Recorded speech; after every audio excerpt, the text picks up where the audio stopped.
السلام عليكم ورحمة الله وبركاته. النهارده ان شاء الله عملنا وصفة اقتصادية جدا وطعمها رائع جدا فوق ما تتخيلوا. كفاية بقى لحمة وفراخ مع غلو الاسعار اللي احنا فيه ده. عملنا بتنجان مشوي بالجبنة بدون زيت، اقل كمية زيت هتستخدميها. طبعا احنا كل حاجة بقت غالية فلازم نفنن ونعمل اكلات حلوة برضو جميلة تعجب اولادنا وتعجبنا. ما احنا مش كل حاجة هتبقى لحمة وفراخ بجد.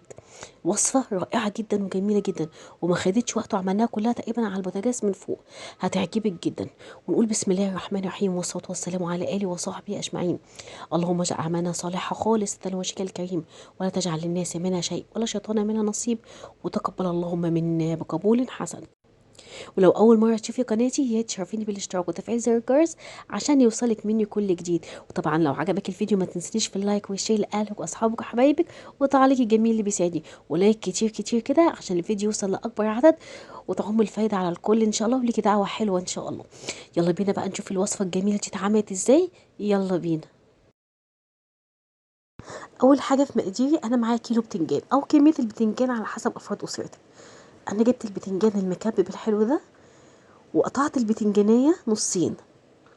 عايزاها طبعا بالعنقود بتاعها ده كده، بيسهل عليكي في النقل كده والشيل فيها، وبيخليها متماسكه معاكي يعني بتبقى ماسكه نفسها كده معاكي في العنقود.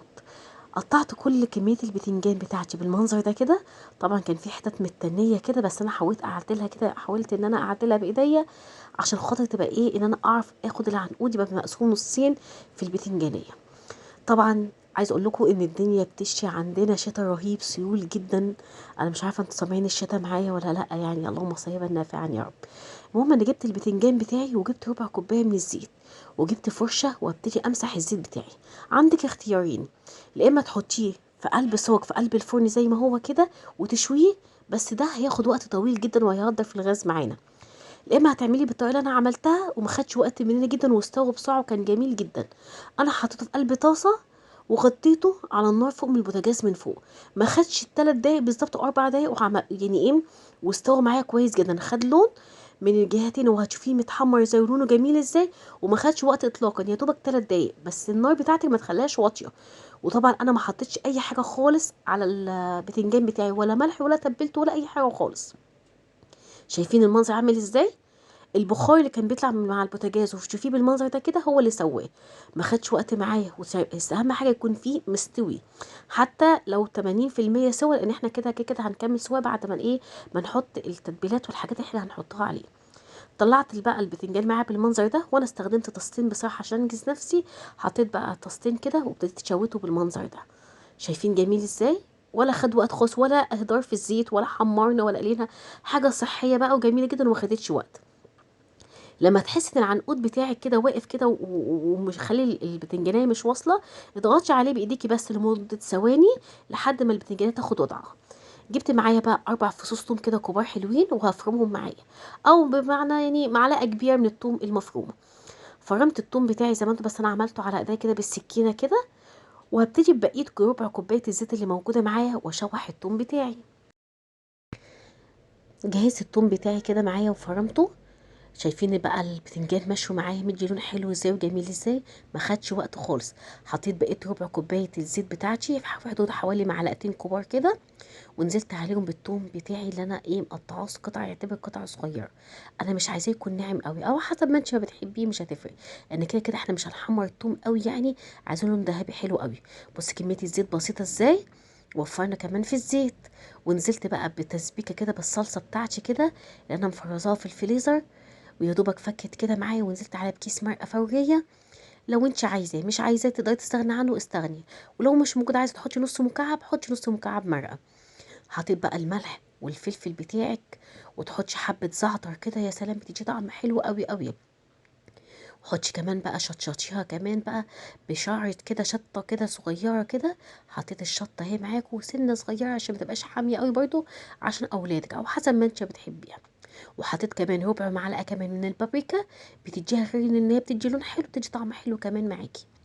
جبت بقى فلفل اخضر واحمر واصفر كده بالمنظر ده كده، المتاح عندك. لو عندك الاخضر بس ماشي، عندك الالوان ماشي. انا حطيت نص قرن من كل ايه، من الاصفر والاحمر. الصلصه بتاعتي بقى خلصت وريحتها فظيعه رهيبه جدا خطيره بجد. حطيت كده معلقتين كده في ارضيه الصينيه بتاعتي، وعندك اختيارين في التسويه واللي يعجبك اعمليه. والاتنين النتيجة كانت واحدة بصراحة يعني، بس الوقت اللي انت عايزاه. لو مش عايزة تستخدمي الفرن خالص وكملي كله على النار من فوق، ادتني نفس النتيجة وكله حلو جدا. انا بالعكس بحس ان الفرن بياخد وقت اطول وبيهدر في الغاز، واحنا عايزين نوفر في كل حاجة. زي ما انتوا شايفين كده البتنجان بتاعي مستوي جميل معايا كده. عملت بقى بالمعلقه كده، هريت كده القلب بتاعه عشان اعرف ادخل بقى فيه ايه الخلطه بتاعتي والجبنه والايه البتنجانات تتشرب في كل حاجه. طبعا احنا ما كناش حاطين ولا اي حاجه خالص على البتنجان، رشينا عليه بقى ملح وفلفل، ورشة الزعتر دي بتوديها في حتة تانية خالص كده، ريحة وطعم كده فظيع بجد. تتبيله كده بسيطه كده بيهم. وجبت معايا جبنه بقى فيتا كده، جبنه تكون ملحه ما تكونش تقيله وما تكونش ملح خفيف، اي نوع جبنه كريمي عندك. مش عايزينها جبنه تكون متماسكه، ومش جبنه ما تكونش حادقه معاكي يعني، او على حسب ما انت بتحبي. بس انا استخدمت بصراحه الجبنه اللي هي الدومتي اللي هي الخفيفه دي كده. اولا سعرها مش غالي وطعمها حلو كمان. حطيت معلقه صغيره في كل بتنجانيه. كنت بشاور لكم بقول لكم ان البتنجان بتاعي لو حسيت ان فيه بذر كده وفي قطع كده من التبذيره بتاعه البتنجان، شلتها كده بالمعلقه معايا اللي حسيت بيها. كانت هي واحده بس المعلقه البتنجانيه، وشلت ايه البذر اللي فيها ده عشان ما تبقاش حلوه، ايه تغير طعم البتنجان وتبقى رخمه كده. رشيت بقى، حطيت معلقه كده صغيره في قلب من الفلفل في قلب كل بتنجانيه كده، او حسب الكميه اللي انت بتحبيها. قيمه بقى غذائيه وحاجه مفيده وحاجه صحيه، وجبه رائعه جدا، غير ان طعمها خطير خطير فوق ما تتخيلي. حطيت بقى الصلصه بتاعتي فوق منها كده عشان البتنجانات تتشرب من الصلصه كمان.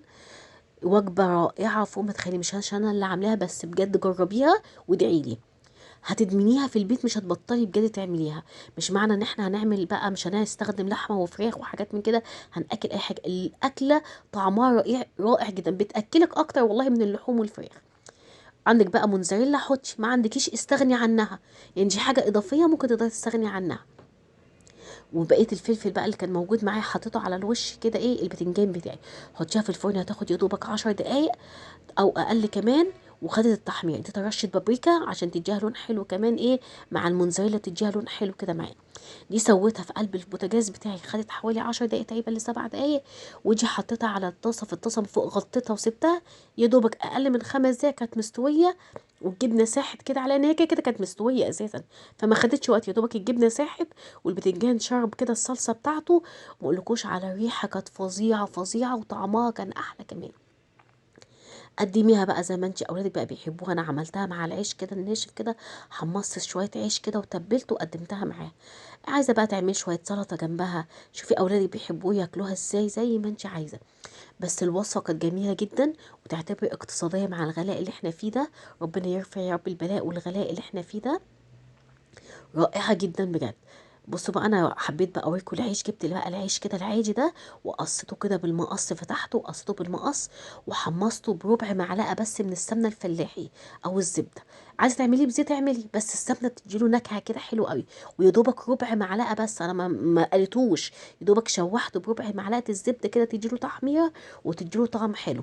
وتبلته بقى بالملح والفلفل وشويه بابريكا. عايزه تحطي شطه زعتر اللي بقى اللي اولادك بيحبوه حط لهم فيها. قرمشت بقى العيش الجميل بتاعي ده، وديت رشه كده من البقدونس او الكزبره كده عليها. والف هنا على قلبكم، الف هنا بجد. لازم تجربيها وتقولي لي ايه رايك بقى، وتقولوا لي تطبيقاتكم بقى فيها. بجد الوصفه طلعت جميله، وعايزه دعوه حلوه كده.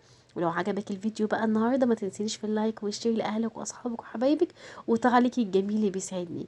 انا استمتعت معاكم، يا رب تكونوا استمتعتوا معايا في الفيديو. واشوفكم في فيديوهات تانية. اقول لكم استودعكم الله الذي لا تضيع امانته، في رعايه الله وحفظه حبايبي. مع السلامه.